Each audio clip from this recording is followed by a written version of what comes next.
In the late 2020s, the Balkans once again stood on the brink of catastrophe. Decades-old tensions, rivalries, and the ambitions of leaders would ignite one of the bloodiest conflicts Europe had seen since World War II. This is the story of the Third Balkan War. These are the flags of the nations and factions entering the Third Balkan War. Leading the forces of the First Alliance were President Vojislav Šešelj of Serbia, President Jovan Milosevic of Montenegro, President Vidanov of Bulgaria, President Nicolae Ionescu of Romania, and the leader of the theocratic country in central Serbia, Miroljub Petrovic. Opposing them were President Franjo Tuđman Jr. of Croatia, President of Albania Bartram Bagaj, Viktor Orban of Hungary, and the resurgent Ottoman Empire, led by Sultan Bajo Sekulaglu. These nations would clash in a war that would shock the world when Lech Spejchai, the notorious guerrilla commander of the UCK army, carried out a massacre of Serbian civilians in Kosovo. Shockingly, the Albanian president supported Spejchai, allowing the UCK forces to expand their control. In response, Serbian forces attacked to protect their people. The Albanian government used this opportunity to annex Kosovo, setting off a chain reaction that would engulf the entire region in violence. While the Kosovo front burned, two new wars exploded. First, the Ottoman-Bulgarian front. At the Battle of Pleven, Turkish forces crushed the Bulgarian army. After this decisive victory, the Ottoman Empire seized nearly half of Bulgaria. Sultan Bajo Sekulaglu himself fought at the front, and President Vidanov of Bulgaria was killed during the battle. Bulgaria was left broken and leaderless. Meanwhile, in the north, Hungary launched a surprise attack on Romania. The Battle of Timisoara ended in a dramatic Hungarian victory, pushing Romanian forces back and crippling their ability to support the southern allies. These secondary fronts shattered the strategic balance of the war. Back at the deadly Bulgarian front, the Battle of Pleven would be remembered as the bloodiest battle of the war. Artillery barrages turned cities into ash. Bulgarian defenders fought desperately, but were overwhelmed by Ottoman firepower and advancing cavalry. The streets ran red, and Pleven became a symbol of sacrifice and defeat. While Bulgaria collapsed, Croatia seized western Bosnia after the assassination of President Franjo Tuđman Jr., who was assassinated by Serbians in Croatia, Krajisničaj, who wanted to make their own country, the already well-known Republika Srpska Krajina, and revenge for taking western Bosnia. Croatia declared war on Serbia, wanting them to punish them, and aimed to reclaim the province of Srem, a land symbolically tied to Croatian history. The war now spread across every border of the Balkans. The Battle of Mostar became a turning point in the southern front. Croatian armored units advanced into the city, supported by mechanized infantry and air recon drones. Serbian and Montenegrin defenders formed defensive choke points along the narrow river crossings and historic bridges. The fighting devolved into brutal house-to-house combat. Blocks of buildings were converted into fortresses, basements into bunkers, rooftops into sniper nests. After 10 days of relentless combat, both sides suffered heavy losses, but the Croatian advance was halted. Mostar was left devastated, but unconquered.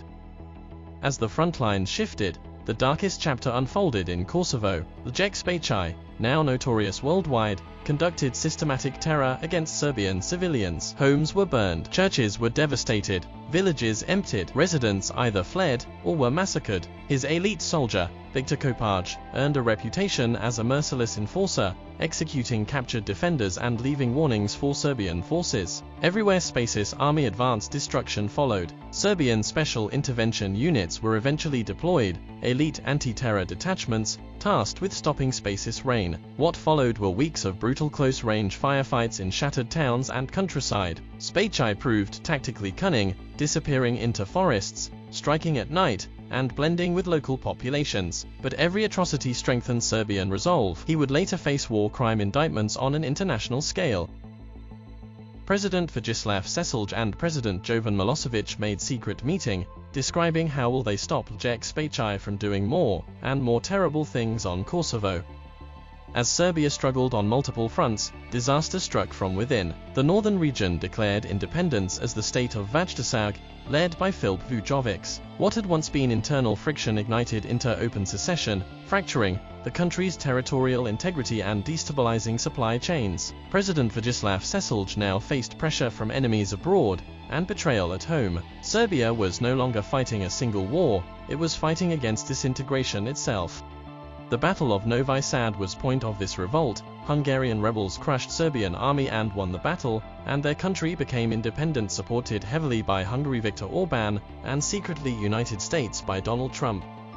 Among all the soldiers of the war, one name rose above the rest, Ondřej Galovic. He began as Croatia's most elite soldier, disciplined, decorated, feared by opposing forces. But something changed in him during the war. After witnessing Spacis massacres and observing the suffering of civilians, Serbian and Albanian alike, Ondřej made a choice that would define his legacy. He defected from the Croatian command and joined the Serbian Montenegrin defense forces, dedicating himself to protecting innocent lives rather than fighting for territorial gain. Under his leadership, evacuation corridors were created. Wounded civilians were evacuated from Mostar under fire. He personally led rescue missions behind enemy lines. While many generals waged destruction, Ondřej Galovic fought to preserve life. Former enemies began respecting him. Even among Croatians, he became a symbol of honor. By the war's end, he was known not as a Croatian or Serbian hero, but as a Balkan hero, one of humanity, not nationalism.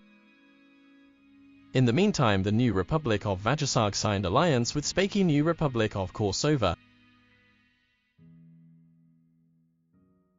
Late in the war, Croatia launched one last push into Serbian territory. The Battle of Ledine would determine the control of Srem. Croatian forces broke through Serbian lines, but the fighting was brutal and costly. Once again, Ondřej Galovic played a critical role, leading Serbian counter-offensives that delayed the Croatian advance long enough for civilians to evacuate. In the end, Croatia narrowly won the battle and captured Srem, but the price was enormous. Ledine was shattered, both armies lost thousands, and even in victory, Croatia was exhausted.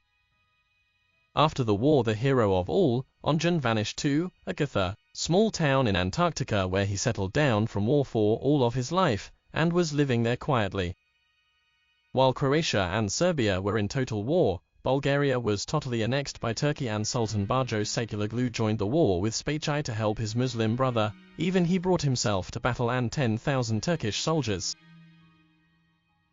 At the northern front, Vajasag Republic united with Hungary and Serbia was in critical situation. The Hungarian dream of Big Hungary was almost done. In the next few years they will annex Slovakia, their historical land which they held for a long time. With the region in ruins and armies drained, the world demanded peace. The international community intervened, and negotiations began in Washington. For the first time, leaders of all factions sat at the same table. In Washington, the treaty that ended the Third Balkan War was signed. What pictures for these two scenes? Borders were redefined. Srem remained Croatian. Kosovo became an internationally monitored zone. Vajasag received autonomy. War criminals, including Spaki and Kopaj, were indicted, but Spaki escaped, which will be problem for all. Spaki was escaping, but Russia sent their most experienced former KGB agent Dejan Jevtovic to prevent Spaci's future crimes and wars. Agent almost caught him, but Spaki still managed to escape his chase, and was later on never heard of again, vanished without a trace to South America somewhere deep in Amazonian rainforest.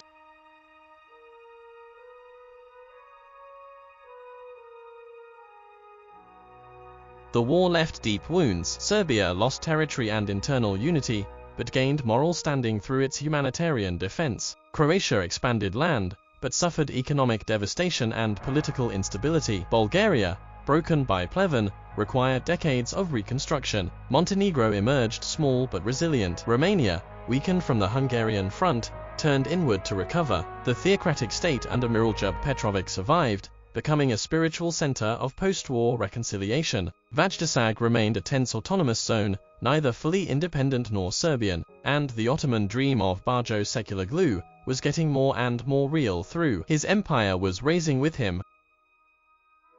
The guns may fall silent, but the echoes of war linger for generations. Borders can be redrawn, cities rebuilt from rubble, armies disbanded and treaties signed, yet the wounds carved into the land and into the hearts of its people remain far longer than any map. Families divided, nations reshaped, futures rewritten. The Third Balkan War left scars that no peace agreement could fully erase, because the memories of a war like this never fade.